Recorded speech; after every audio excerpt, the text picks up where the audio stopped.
Hey everyone, Brandon Weaver here for the Shade Baptist Youth and our Game Day Devotionals. This is week 4 of our Game Day Devotionals. Thank you all for joining us. And this past Friday night was a tough night, both for Southside and for Batesville. You don't want to dwell on losses very long because you always got to look ahead and start moving forward. That's the good thing. The best thing that I can tell you guys is, hey, just watch that game film, learn from it, and let that drive you forward. And just learn from your mistakes and let that help you to become better players. But I know this week, week 4, Southside is off. They've got a bye week, so they're going to have 2 weeks to kind of prepare for a really tough game against Stuttgart. Stuttgart seems to be back to being kind of what they used to be, a really high quality team that's going to be playing for championships for the conference and all. So there'll be a good matchup for Southside there in a couple of weeks. And for Batesville, Batesville's going to travel up to Mountain Home. It'll be the first time that Batesville's played Mountain Home in a few years. And the thing about it is, Mountain Home a few years ago decided they wanted to try and find teams that they had a better chance of beating. They didn't think that they could beat Batesville, and you see Mountain Home back on the schedule this year, so I don't know if that means that they think that they've got a better shot of beating Batesville or not. You guys can read into it what you will, I guess. So this week we're going to look at knowing your role and the importance of that. And really, it's not necessarily knowing your role as much as, Kurt Warner a few years ago in his Hall of Fame speech had one of the greatest lines I ever heard, not just about sports, but about life. And he very famously said that in life, sometimes you just got to do what you've just got to do until it becomes time for you to be able to do what you were born to do.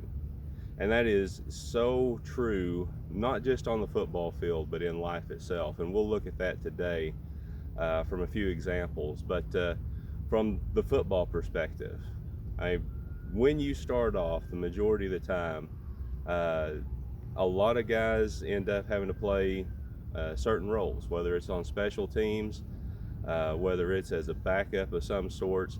Normally you don't just jump out on the field and become a starter day one. Sometimes that happens, and that's great.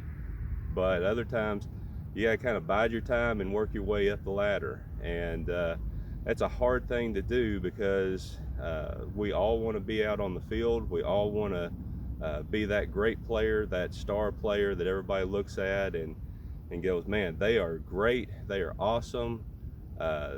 That person is going to be definitely going to be a college prospect that they're going to have a shot to go on to the next level. And but it doesn't always happen like that. Sometimes it does, sometimes it doesn't. The thing is that if you are one of those people that you have to work your way up the chain, you just got to do what you got to do until it becomes time for you to be able to step out there and fill in a bigger role, to have that shot as a starter.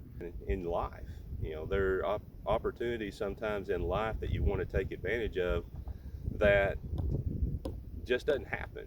And you think, well, why isn't this working out for me? Why isn't this gonna go the way I want it to go? And sometimes, again, you just got to do what you got to do until the right time comes for you to do what you were born to do. And today we're going to look in 1 Kings chapter 19, verses 19 through 21. Elijah left there and found Elisha, son of Shaphat, as he was plowing. 12 teams of oxen were in front of him, and he was with the 12th team. Elijah walked up by him and threw his mantle over him. Elisha left the oxen, ran to follow Elijah, and said, "Please let me kiss my father and mother, and then I will follow you." "Go back," he replied, "for what have I done to you?" verse 21 says, "So he turned back from following him, took the team of oxen and slaughtered them with the ox's wooden yoke and plow.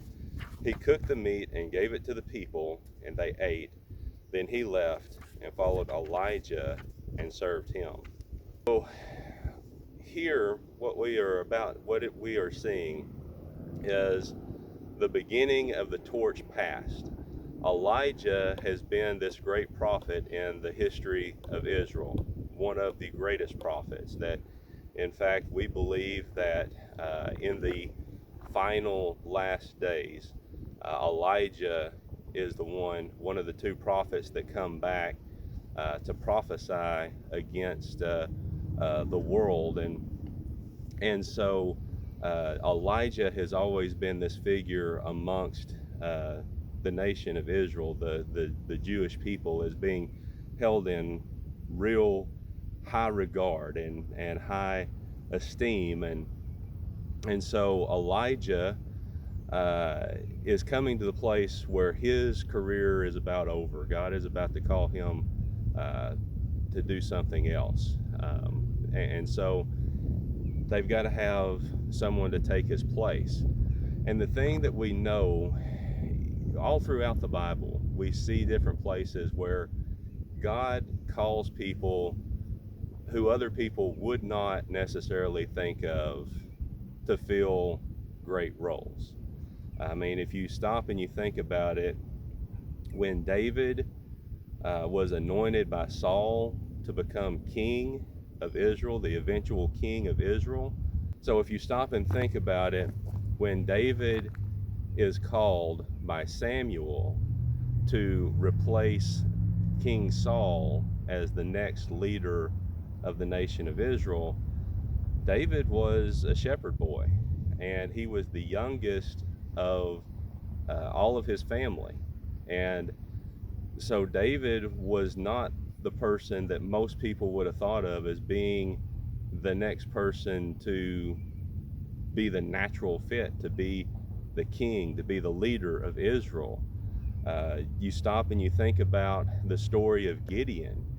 Gideon would become this great warrior for the nation of Israel, but the thing was, when God called Gideon, Gideon was just kind of this guy that was working off by himself, and he was called a coward. People thought that he was a coward because he didn't really stand up and fight or do things like that. He just kind of ran off and hid. But yet, when God called Gideon, he called him a mighty man of valor.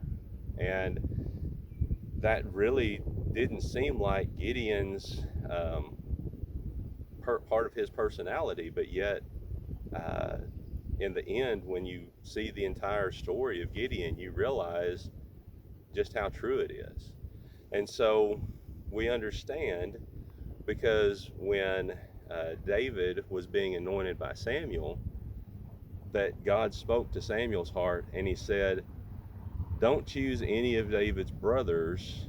I'm not choosing any of them, because even though you think they would be more qualified, I'm not looking at the same thing you are. You are looking at the physical things. You're looking at the things that man can see and man can judge people by. But I am judging by man's heart." And so we come to this place with Elisha. God has now chosen Elisha to be the next great prophet behind Elijah. And the thing is, Elisha wasn't known as a prophet. He wasn't someone that had been in some sort of ministerial school. At that point, he hadn't been studying behind Elijah. So, you know, it doesn't really make sense to most people as to why Elisha would have been called the next great prophet behind Elijah. But yet, that's what God did. That's exactly what he did. He calls Elisha rather than Elijah, or rather than someone else for Elijah to call.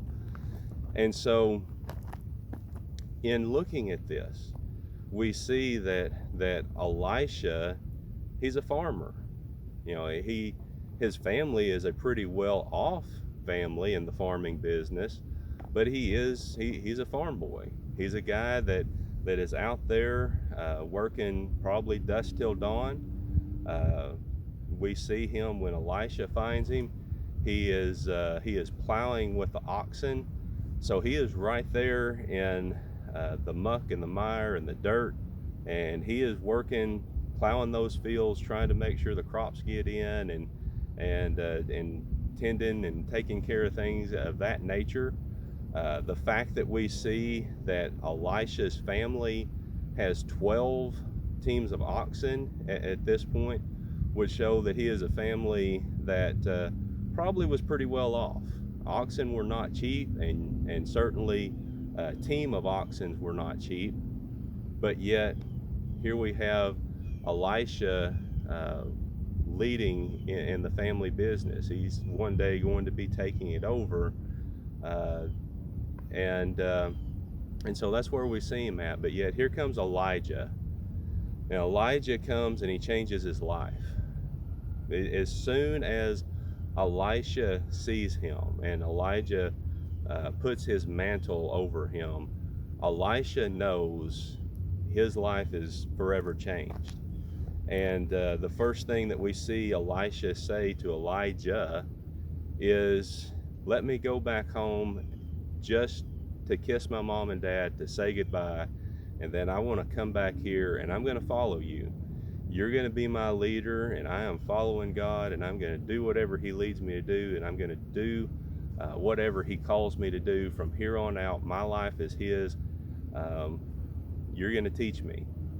And Elijah immediately, in that moment, realizes, "Wow!"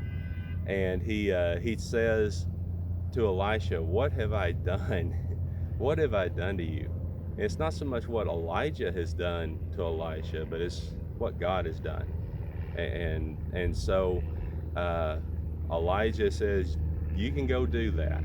And really, the next thing we see is when Elisha comes back, we see Elisha come back, and he immediately goes in and he takes the oxen that he was plowing with and he slaughters them.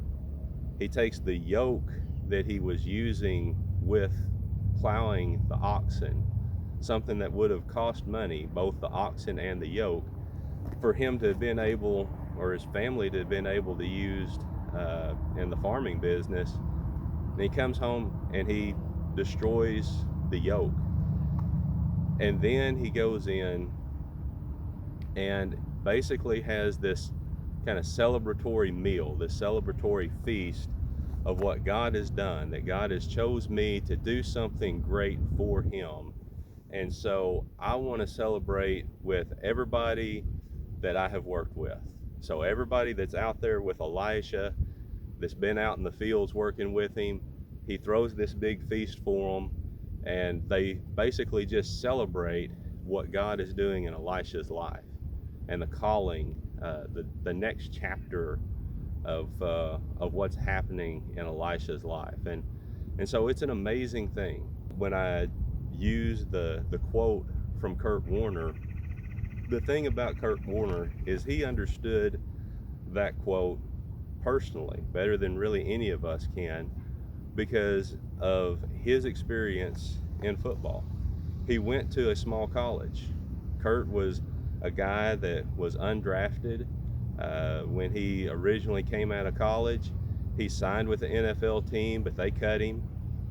He went and he started bagging groceries at a local grocery store, and eventually he made an Arena League team as a starting quarterback.